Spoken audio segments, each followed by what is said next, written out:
챕터 2 환경을 통제하기. 이 주제를 시작하기 전에 먼저 확실히 해야 할 것은 우리가 의식적인 마음, 즉 현재 의식과 스피릿을 구별하지 않는다는 것입니다. 둘은 같은 것이기 때문에 차이가 없습니다. 지성의 스피릿, 즉 신이 우리를 위해 무언가를 하고자 한다면 우리를 통해 그 일을 해야만 하고, 그것이 해야 할 일이란 우리 개개인의 경험이 되기 전에 우리 마음의 한 부분이 되는 것입니다. 우리의 마음이란 하나의 거대한 스피릿이 우리를 통해 개별적으로 활동하는 것일 뿐입니다. 어떤 새로운 학파에서는 오직 스피릿에 의해서만 현현이 이루어진다고 주장하기도 하고, 또 다른 학파에서는 근원 마음에 의해서만 현현이 일어난다고 주장하기도 합니다. 이것은 진실이라기보다는 허구적인 이야기이며 불가능합니다.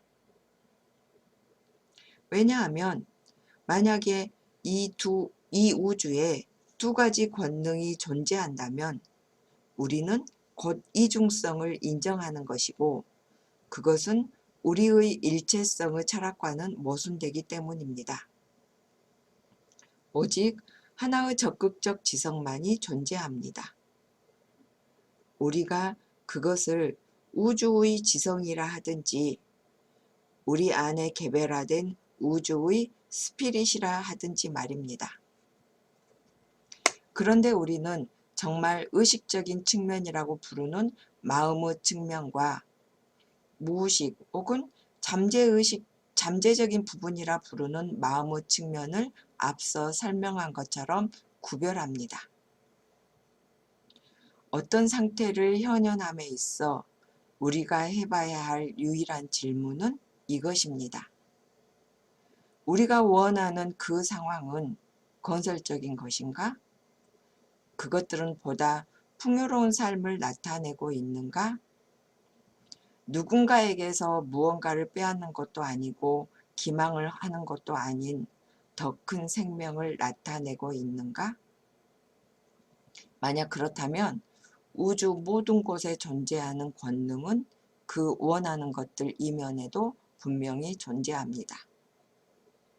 그것이 돈이든 차이든 집이든 땅이든 주식이든 채권이든 드레스이든 셔츠이든 구두끈이든 양배추이든 왕이든, 법칙 안에서도 법칙 그 이면의 스피릿에도 삶의 위대한 현현의 권리를 부정할 것은 존재할 수 없습니다. 그래서 우리는 개인적인 이득을 위해서 법칙을 사용하는 데에도 주저할 필요가 없습니다. 왜냐하면 우리에게는 그렇게 할 당연한 권리를 지니고 있기 때문입니다. 우리가 타인의 독립성을 훼손하지만 않는다면 자신을 표현하는 것은 바람직합니다. 생각을 비추는 법칙. 법칙이란 마음의 상을 비추는 법칙입니다. 삶은 왕과 노예가 비추어진 거울이다.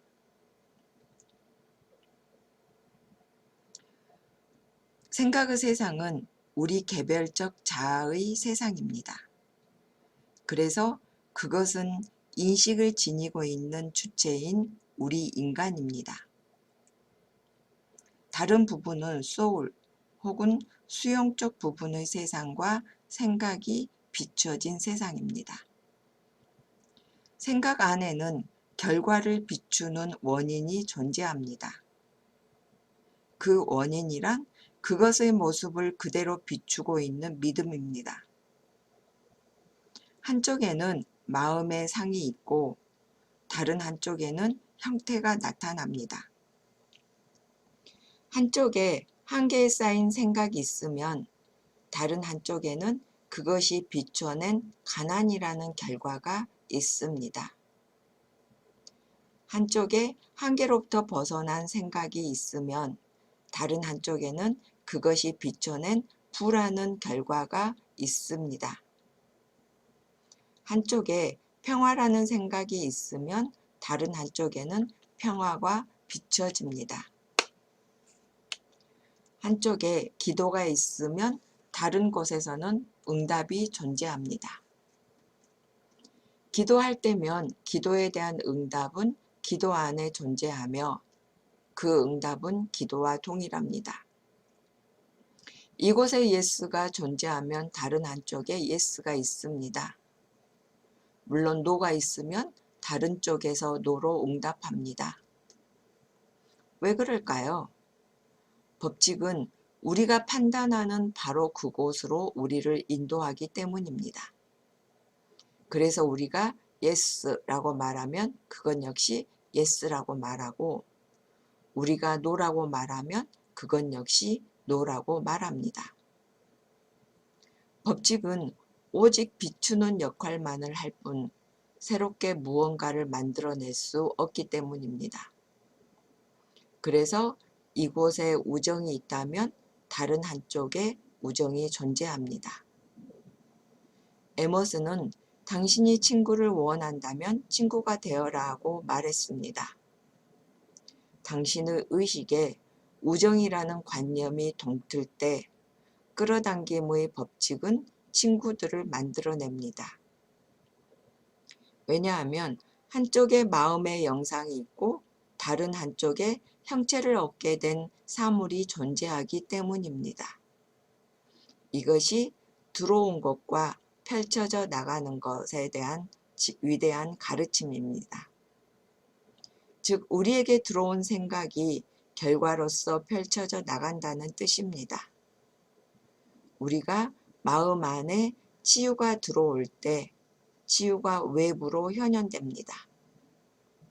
여기서 현현이란 우리가 전에 경험하지 못했던 것이 우리의 경험으로 들어오는 것, 즉 의식적인 생각의 결과로서 우리 경험의 세상으로 들어오는 것을 뜻합니다.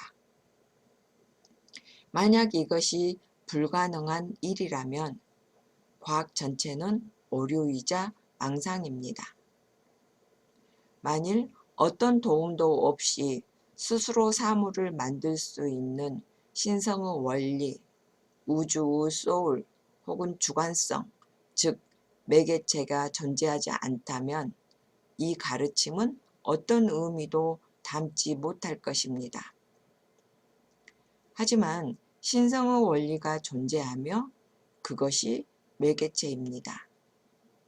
그리고 그것이 우리를 위해 하는 일은 우리 인간을 통해 해야만 합니다. 현현하는 데에 있어 우리의 역할은 말씀을 불어넣는 일뿐입니다. 그러면 그것은 주관성의 법칙을 통해 결과 혹은 현현을 만듭니다. 친구를 끌어당기기. 우리가 원인 세계를 다루고 있을 때 명심해야 할 것은 모든 결과를 다 포함하고 있는 것을 다루고 있는 중이라는 것입니다. 우리는 그것이 올바르게 작동하게 하기 위해서 그것을 법칙에 놓아줄 것입니다. 이것을 명심한 채 치유를 해보도록 하겠습니다. 친구를 끌어당기고 싶다고 가정해 보겠습니다. 우리는 그것이 사회적인 관계이든 아니면 다른 관계이든 이상적인 교우관계를 마음속에 품어야만 합니다. 친구들의 존재를 인지하고 느낍니다. 우리 마음세계 안에서 그들과 즐거운 시간을 보냅니다. 이것을 환상처럼 대하는 것이 아니라 현실처럼 대합니다. 꿈으로 대하는 것이 아니라 경험으로 대합니다. 그들이 지금 이곳에 있다고 주장합니다. 그래서 그들도 지금 여기 있다는 것을 인식하고 있고 우리도 인식하고 있다고 주장합니다. 그런데 그들이 여기 있는지 확인하려고 해서는 안 됩니다. 왜냐하면 이런 태도는 의심을 나타내기에 우리의 말씀을 무효화시키기 때문입니다. 만일 우리가 원하는 친구 부류를 특정화시킬 수 있다면 그런 친구들을 끌어당기게 될 것입니다. 하지만 특정 인물을 생각하거나 혹은 친구들 중 한 사람을 특정 인물로 생각해서는 안 됩니다. 왜냐하면 이것은 그 사람에 대한 체면이 되기 때문입니다. 그저 이상적인 교우 관계를 마음에 품으면서 이 마음의 영상이 적절한 친구들을 끌어당길 것이라고 생각해야 합니다.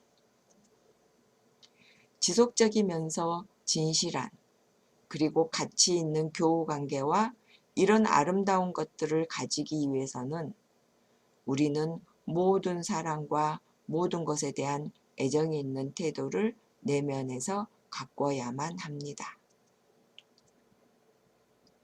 풍요의 원리. 우리는 우주의 주관성, 주관의식, 창조의식에 둘러싸여 있습니다. 이것은 수용적이고 중립적이고 계하를 초월해 있어 항상 우리의 생각이라면 어떤 것이든 받아들여 그것을 직접적으로 다루는 것 외에 다른 활동을 하지 않습니다. 그래서 우리가 생각하는 것을 창조할 뿐입니다. 내 안에는 내가 원하는 것을 거부할 수 있는 것이 없다는 것을 깨달아야만 합니다. 우리 안에 그것을 거부할 수 있는 것이 있는 동안에는 우리는 원하는 것과 하나가 되지 못합니다. 사람들은 종종 내 안에 내 소망을 거부하는 것이 없다는 것을 어떻게 알 수 있습니까? 라고 묻습니다. 그런데 당신이 정말 소망을 거부하는 것이 내면에 없다는 것을 깨달았다라면 이런 질문조차 하지 않게 될 것입니다.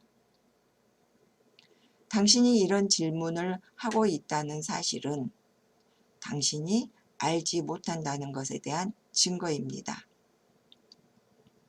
왜냐하면 당신이 당신 안에 거부할 것이 없다는 것을 알게 되었을 때는 오직 행동을 통해 그것을 증명할 수 있기 때문입니다. 생각은 생각하는 자와 관련지어서 근원 마음의 특정한 힘으로 활동하게 됩니다. 예를 들어 저는 근원의 의식 안에서 어니스트 홈즈라고 알려져 있습니다. 그것은 제 이름이기 때문입니다. 그래서 제가 받아들인 저에 대한 모든 주장은 마음의 대로를 통해 활동하여 저에게 특정한 상황으로 돌려줍니다. 우리가 갖고 있는 한계를 머릿속에서 계속해서 지우십시오. 치유가 일어나 완전한 전체에 대한 관념에 생명이 불어넣어질 것입니다. 우리는 한계가 없는 절대적인 것을 다룬다. 우리가 지금 다루고 있는 힘은 한계가 없는 절대적인 것입니다. 이 사실을 항상 기억하고 있어야만 합니다. 우리에게 필요한 것은 진리를 깨닫는 일입니다. 그렇다고 우리가 활동적이 될 필요가 없다는 뜻은 아닙니다. 물론 우리는 활동적이어야만 합니다. 하지만 우리가 어떤 사건을 일으키도록 강제할 필요가 없다는 뜻입니다. 스스로 힘을 가진 진리가 우리가 처한 환경에서 우리를 들어 올릴 때가 가장 바람직한 현현의 모습입니다. 이렇게 진리를 자각하는 시간이 올 때까지 우리는 현재 처한 상황에 그대로 머물게 될 것입니다. 이것은 우리가 언제 그 현현이 이루어졌는지를 알게 하기 위함입니다. 만약 우리가 치유 행위를 하고 나서도 이전만큼 나를 괴롭히던 것들과 투쟁해야만 한다면 바람직한 현현의 모습이 아닙니다. 원리는 절대적입니다. 어떤 사람이라도 자신의 의식 안에서 원리에 자신의 욕망이 이루어진 것을 명확하게 품는다면 그것이 아무리 사람들 모두의 생각을 바꿔야 하는 것일지라도 혹은 아프리카 한가운데에 있는 한 사람만이 알고 있는 정보를 알아내는 것일지라도 반드시 이루어질 것입니다. 기도와 응답은 하나이다. 원인과 결과는 단지 생각이란 하나의 것의 두 가지 측면에 지나지 않습니다. 그래서 스피릿은 원인이자 결과이고 기도는 기도의 응답이기도 합니다. 여기 기도하는 한 사람이 있다고 가정해 보겠습니다. 이 사람에게 부분적인 믿음이 있다면 그 생각을 활동하게 하는 힘이 존재합니다. 그런데 그 다음 날이 돼서는 완전히 의심을 하게 되었다면 처음에 활동하던 생각의 힘은 사라지게 됩니다. 우리는 이런 근원의 마음을 다루는 데 있어서 이 힘을 속일 수 없습니다. 우리가 속일 수 있는 것은 우리 자신과 타인밖에 없습니다. 우리는 우리의 가장 작은 관념의 아주 미세한 부분조차도 근원 원리를 속이지 못합니다. 그런 일은 불가능합니다. 우리가 종이에 글을 쓰고 버렸다고 하더라도 그 글은 여전히 그곳에 남아 있습니다. 우리가 그것을 지워버릴 수 있는 유일한 방법은 그것 위에 다른 글을 쓰는 것뿐입니다. 우리는 이전에 우리가 걸었던 발자취 위로 새롭게 걸어감으로써 그 흔적들을 지워야만 합니다. 즉, 이전과는 반대의 의식 상태를 지님으로써 이전에 의식에 새겨진 흔적들을 무효로 만들어야만 합니다. 이것이 아니라면 그저 과거의 의식 상태가 만든 것들을 참아내는 수밖에 없습니다. 이겨낼 수 있다는 마음, 그리고 모든 사건에 동등한 마음을 가지십시오.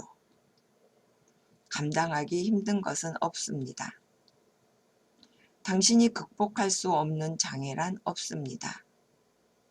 당신이 진리에 대한 관념을 충분히 역동적이고 명확하게 만들었다면, 그리고 그 구체적 모습을 완성시켰다면 진리의 힘으로 사라지게 하지 못할 방해물은 없습니다.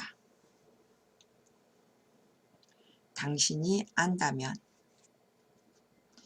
당신이 다루고 있는 힘이 전능의 원리임을 안다면, 그리고 마음이 유일한 행위자이자 원인이자 결과이자 근본 진료이자 지성이자 진리이자 유일한 힘인 것을 안다면, 그리고 당신의 욕망이 실현된 모습을 마음에 품고 있다면 당신은 분명히 현현할 수 있습니다.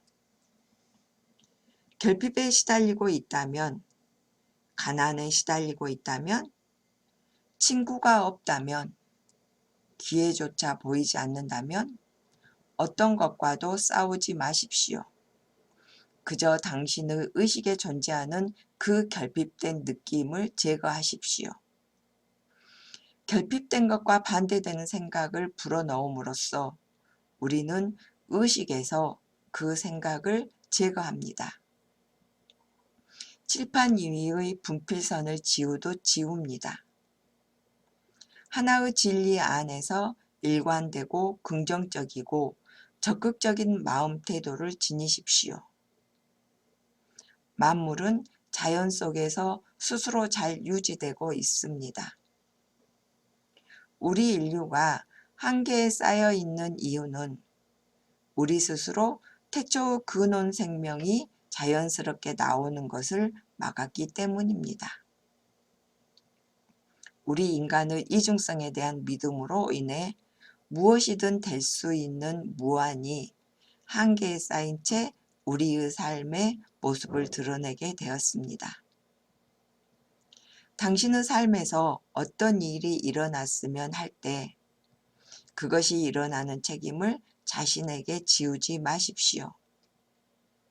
당신의 말씀을 근원 마음 안으로 던져놓고 그 마음이 그것을 받아들인다는 것을, 마음이 그것을 믿는다는 것을, 마음이 그것에 따라 행동을 취한다는 것을, 그리고 마음이 그것을 만들어낸다는 것을 아십시오. 인간이 해야 할 것은 없다. 당신이 하는 일에 많은 노력이 필요하다고 말해질지라도 당신이라는 한 개인에게 그 책임을 지우지 마십시오. 왜냐하면 근원 마음은 그것의 원인에 맞춰 정확한 결과를 만들어내기 때문입니다. 즉, 모든 생각은 그것의 원인에 정확히 맞춰 결과를 만들어냅니다. 우리 삶에 무엇인가를 현현하고자 한다면 우리는 그 현현의 원인이 되는 것을 만들어내야만 합니다. 그 일은 평화 속에서, 확신 속에서, 기쁨 속에서, 그리고 만물에 퍼져 있는 신의 사랑과 완벽함에 대한 자각 속에서 이루어져야만 합니다. 이것에 대한 이유는 자명합니다.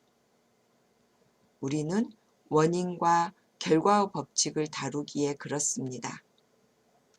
우리는 우연한 운에 기대고 있는 것이 아니라 법칙에 기대고 있기에 그렇습니다. 우리가 다루는 것은 근본 진료라는 것을 명심해야만 합니다. 그것은 인간이든 뇌든 원숭이든 이 모든 만물을 만들어낸 근원의 진료입니다. 오직 마음만이 움직일 뿐 그 어떤 것도 움직이지 않습니다. 우리는 움직이는 주체이자 창조의 주체이자 지금 존재하는 것의 원인이자 앞으로 존재할 모든 것의 원인인 마음을 다루고 있습니다. 발명가를 돕기. 한 발명가가 당신을 찾아와 지금 기계를 완성시키려고 하는데 어떻게 해야 할지 모르겠다고 말했다면 당신은 그의 곁에 앉아 치유를 합니다.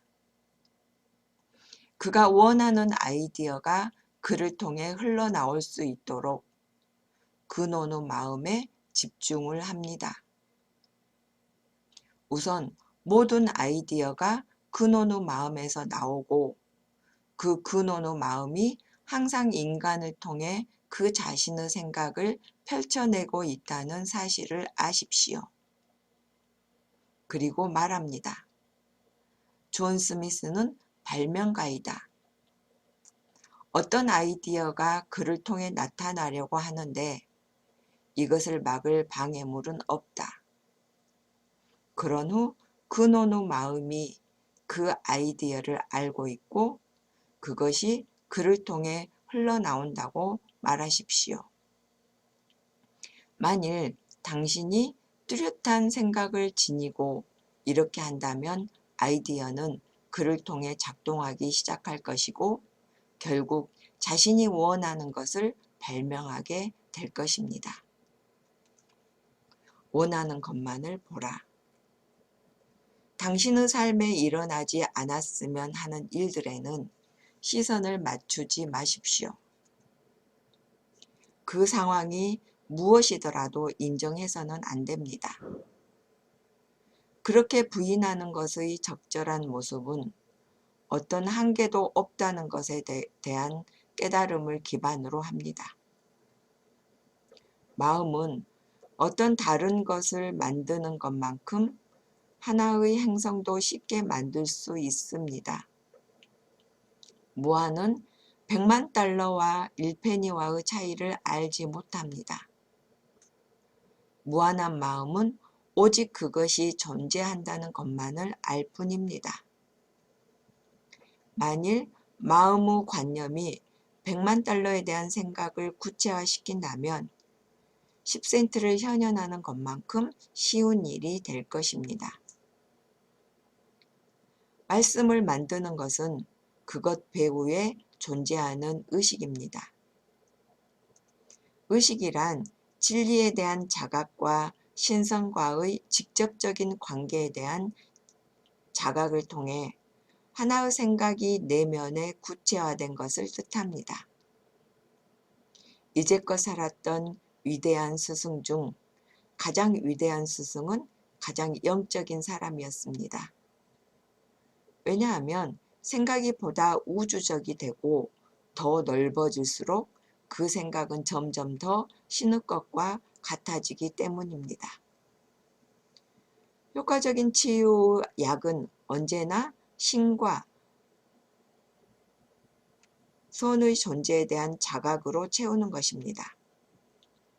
심지어 영적인 것에서조차도 원인과 결과의 법칙이 존재합니다. 왜냐하면 신이 곧 법칙이기 때문입니다. 우리의 생각이 고귀해질수록 천상의 아름다운 것으로 가득할수록 한계가 사라질수록 신과 같아지고 그리스도와 같아질수록 그것은 더욱 강한 힘을 갖습니다. 이것은 왜 가장 위대한 스승 예수가 구세주가 되었는지에 대한 이유입니다. 그는 어쩔 수가 없었습니다. 위대한 스승은 구세주가 되었어야만 했습니다. 이해력의 만큼만큼 수용할 수 있다. 이해력의 범위만큼 수용할 수 있다. A, B, C, D 네 사람이 있다고 해보겠습니다. 직장에서 A는 일주일에 15를 받고 B는 50, C는 75, D는 100을 각각 받고 있습니다. 그런데 이들이 직장을 잃게 되어 치유가에게 멘탈 힐링을 받기 위해 왔습니다. 치유가는 정체란 없고 활발한 움직임만이 존재한다는 진리를 생각합니다. 그래서 생각 속에 있는 정체에 대한 믿음을 모두 사라지게 합니다.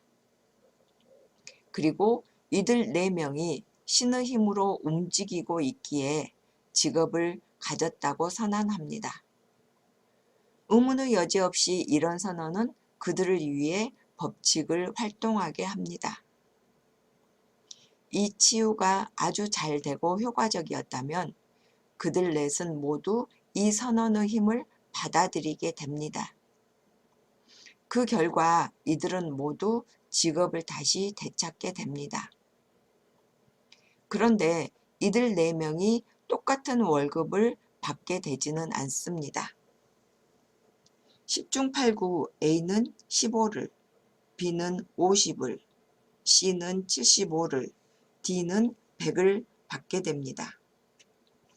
하지만 치유가에는 4명에게 똑같은 치유를 말을 하지 않았는가? 왜 모두 100을 받지 못하게 되는가? 라고 묻는 사람도 있을 것입니다.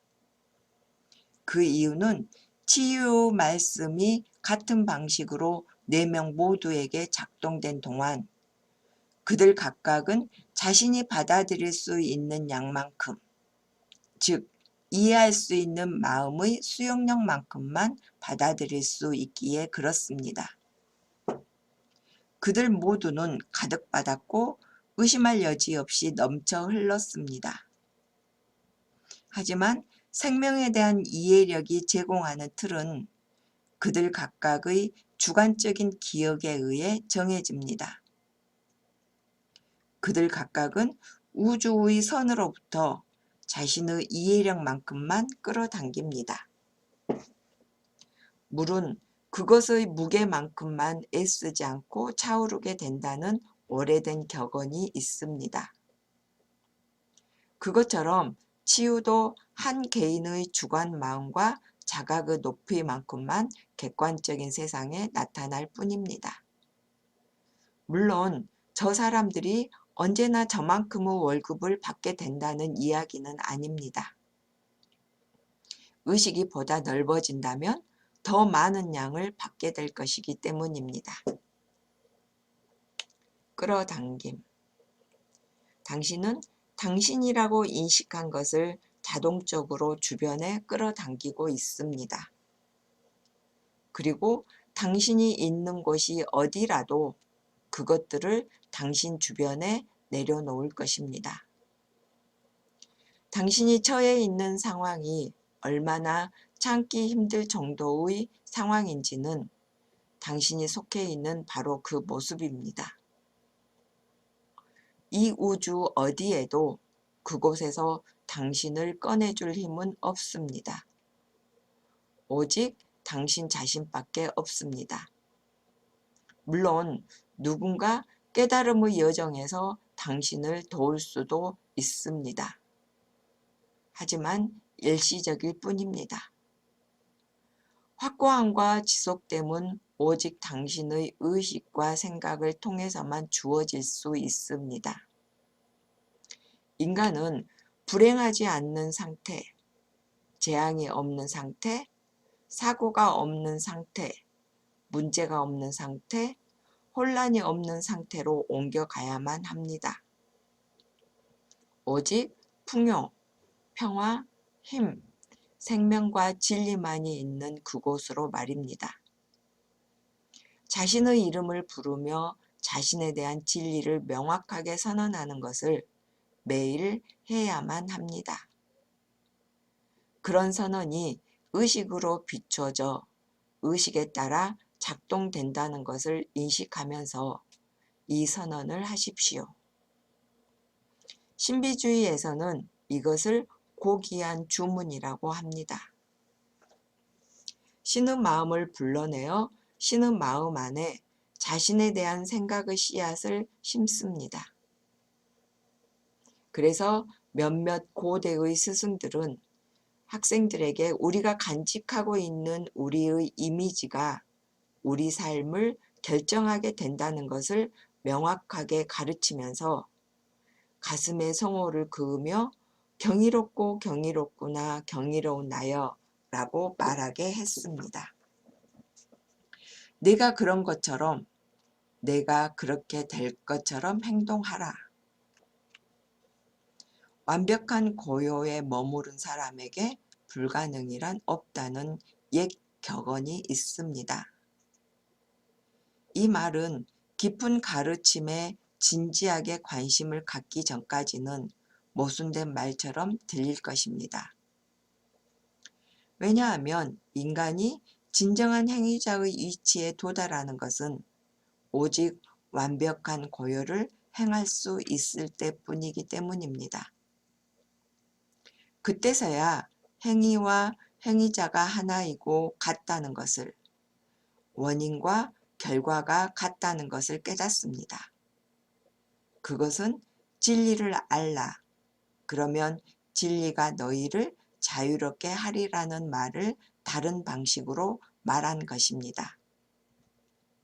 더 쉽게 말해본다면 인간이 마음에 비춰낸 것은 무엇이라도 이루어진다고 할 수 있습니다.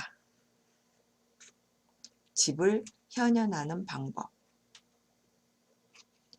집을 현현하기를 원한다면 매일 그것을 마음으로 보면서 당신이 원하는 집의 모습을 가능한 뚜렷이하고 시각화합니다. 이렇게 하는 이유는 생각의 명확함이 결여되어 있다면 현현을 가로막는 장애가 생기기 때문입니다. 그런 후 약 10분 동안 앉아서 그것은 존재한다, 그것은 존재한다, 그것은 존재한다고 말합니다. 아마 당신의 마음 한구석에서는 그것은 존재하지 않는다고 반박할 것입니다. 그 말에 관심을 주지 말고 다시 명상하던 것으로 돌아가 새롭게 영상을 보면서 그것은 존재한다, 그것은 존재한다, 그것은 존재한다고 말합니다. 애쓰지 말고 단순히 그 영상을 뚜렷이 하면서 그것의 존재함을 선언합니다. 치유에 대한 결과를 기대해서는 안 됩니다. 그렇게 한다면 결코 그 결과를 보지 못할 것입니다.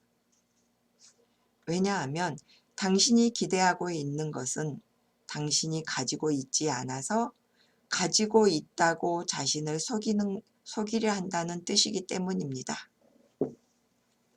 치유는 체면이 아닙니다. 그것은 자각의 과정입니다. 그래서 당신이 진정으로 그것이 존재한다는 것을 알게 된다면 현현이 일어날 것을 확신하게 될 것입니다. 치유는 의식 안에 자신의 바람을 이미 성취된 사실로 그리고 삶의 경험으로 명확하고 체계적으로 불어넣는 행위이자 과학적 기법입니다. 저항하지 마라. 예수의 악에 저항하지 마라는 말은 악을 인식하지 않는 것이 그것을 피하는 유일한 방법이라는 뜻입니다. 이것은 인과의 법칙과 일치합니다. 왜냐하면 우리가 악을 계속해서 인식하고 있다면 우리는 그것을 확고하게 존재하는 것으로 만들기 때문입니다. 인식하지 않는다면 그것은 무효화됩니다. 그래서 악은 우리가 관심을 두지 않는 한 더 이상 존재하지 않습니다. 현현을 이룰 때 현현하려고 애쓰지 마십시오. 현현은 애를 쓰는 것으로는 이룰 수 없습니다. 왜냐하면 이것은 원인세계의 지존이라는 우주의 기본적인 원리에 상충되기 때문입니다. 달리 말하면 그 무엇도 그것이 이미 존재하지 않는다면 우리 앞의 모습을 드러낼 수 없습니다. 즉 만물은 이미 존재하기에 우리 앞의 모습을 드러낸 것입니다. 그리고 이미 존재하는 것 안에는 그것이 앞으로 모습이 될 내재하는 가능성도 존재합니다.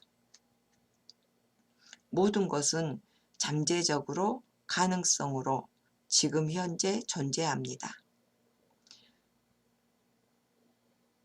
당신의 소망을 인식하고 그 전부를 마음에 넘겨서 마음 스스로 그 일을 하게 놔두십시오. 그 생각이 날 때마다 바람은 이미 이루어진 현실임을 그저 인식하면서 그것이 이루어졌다고 고요히 자신에게 말하십시오. 그 생각이 점차 가벼워질수록 그것에 대한 걱정이나 근심은 차츰 줄어들며 더 좋아질 것입니다. 투쟁의 요소가 완전히 사라져 나갈 때 최선의 일이 일어납니다. 오해를 치유하기. 누군가 친구와 오해가 있어 지금은 한마디 말조차 하지 않는 상태까지 되었어요 라고 말합니다. 이런 상황을 초래한 근본적인 잘못은 무엇일까요? 모든 생명의 일체성에 대한 인식의 결여, 즉 이중성에 대한 믿음입니다. 이중성에 대한 믿음을 무너뜨리고 오직 하나의 마음만이 있다는 것을 인식하십시오. 그리고 상대방에게 신을 본다면 그 문제는 치유될 것입니다. 우리 모두는 신의 하나의 마음 안에서 살고 있습니다. 운명. 운명을 믿는 사람이 있다면 그런 믿음은 반드시 치유되어야만 합니다. 그 어디에도 운명이란 것이 없기 때문입니다. 우리의 삶이 저 하늘 위의 행성에 의해 좌지우지 된다고 믿는다면 반드시 치유되어야만 합니다. 오직 하나의 완벽한 근원적 힘에 대한 관념만 남기고 나머지는 다 무너뜨리십시오. 그 힘은 장소, 사람, 환경, 특정한 날짜와 같은 어떤 것에도 영향받지 않습니다. 현현은 진리에서 곧장 통해져 나올 때만 이루어집니다. 현현을 하고자 하는 사람이라면 우선 자신의 잠재의식 상태를 깨끗이 해야만 합니다. 잠재의식에서 거부하고 있는 것을 선언한다면 그 선언은 곧 무효가 되기 때문입니다. 치유는 잠재의식 안에 올바른 생각을 불어넣어 잘못된 생각들을 중화시키는 과학적인 행위입니다. 그 결과 진리가 모습을 드러내게 됩니다. 우리가 저런 과학적이고 점진적인 방법을 필요로 하는 이유는 아직 완벽한 믿음을 갖지 못했기 때문입니다. 우리가 완벽한 믿음을 지녔다면 이미 잠재의식의 생각은 깨끗하게 정화되었을 것이고 어떤 의심도 없을 것입니다. 아픈 사람에게 일어나 걸어라 라고 말할 수 있는 순간이 오기 전까지는 혹은 돈이 있어 라고 말해서 그것을 나타내게 할 수 있을 때까지는 우리가 바라는 것에 대한 잠재의식적인 믿음을 형성하기 위해 생각을 불어넣는 과정을 취해야만 합니다. 이 믿음이 완성되자마자 현현이 이루어집니다. 현현은 내부에서 일어난 것이지 외부에서 일어나지 않습니다. 매력적인 사람 되기. 나는 사람을 끌어당기는 개성이 없어 라고 말하는 사람이 있습니다. 오직 하나의 개성만이 존재합니다. 이 개성은 살아있는 모든 영혼을 통해 모습을 나타냅니다. 빛이 나며 생기에 차 있으며 역동적인 모습입니다. 그것은 근원의 개성입니다. 완벽합니다. 존재하며 존재합니다. 우리가 강렬하게 끌리는 사람은 반드시 아주 뛰어난 외모를 지닌 사람만은 아니고 단지 그 사람에게서 미묘한 그 무엇에 대한 인상을 받을 수 있는 사람이면 됩니다. 그 무엇이 과연 무엇이겠습니까? 우리에게 보이는 것이 아닌 내면으로부터 흐르는 것입니다. 바로 실체에 대한 내면의 자각입니다. 근원의 생명이 나를 통해 나타나다. 나는 한계에 쌓인 시선으로 나 자신을 보고 있지 않은가? 즉, 그저 아침에 일어나 밥을 먹고 일을 하러 나갔다가 집에 돌아오고 잠자리로 가서 잠에 들고 다시 일어나는 쳇바퀴 도는 식으로 내 생명을 제한한 채 보고 있지 않은가? 이런 질문에 대답해 보면서 자신을 진단해 봐야만 합니다. 의무의 속박을 깨버리십시오. 그리고 당신의 생명을 무한한 자아가 계속해서 현현되고 있는 것으로 보십시오. 이런 관념이 점차 내면에서 동트기 시작할 때 의무의 굴레를 벗어나게 해줄 무언가가 외부에서 일어나기 시작합니다. 만약 당신이 당연히 해야만 하는 일을 하고 있다면 지치지 않을 것입니다. 왜냐하면 우주를 지탱하고 있는 이 에너지는 결코 지치지 않을 것이기 때문입니다. 우리가 지치게 되는 이유는 우리가 하는 일에 대해 옳지 않은 생각을 갖기에 그렇습니다. 그것은 이중성에 대한 믿음에서 생깁니다. 치유는 마음에 생각을 불어넣는 과학적인 행위입니다. 치유의 생각이 잠재의식에 자리 잡게 되면 근원의 마음은 그 생각들에 따라 활동하면서 외부 사건으로 현현시킵니다.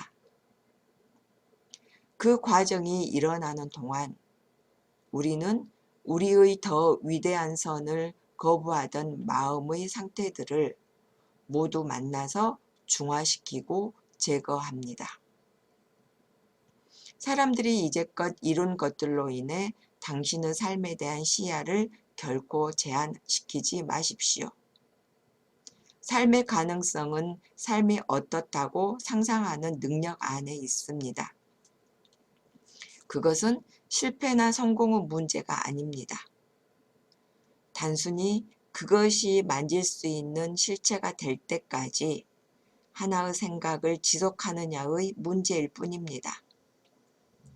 환영은 우리가 사물을 바라보는 방식 안에 있습니다. 우리는 어떤 것을 악처럼 바라봅니다. 그렇다면 그것이 선처럼 보일 때까지 바라봐야만 합니다. 어떤 사람은 아픈 것처럼 보입니다. 그러면 그가 건강하게 보일 때까지 바라봐야만 합니다. 부조화가 보인다면 조화가 보일 때까지 바라봐야만 합니다. 조화를 보십시오. 그러면 사람들은 조화롭게 될 것입니다. 우리는 가난과 타락과 혐오를 계속 쳐다봄으로써 그것을 아주 크게 확대시켰습니다. 이제는 조화, 행복, 풍요, 평화가 나타날 때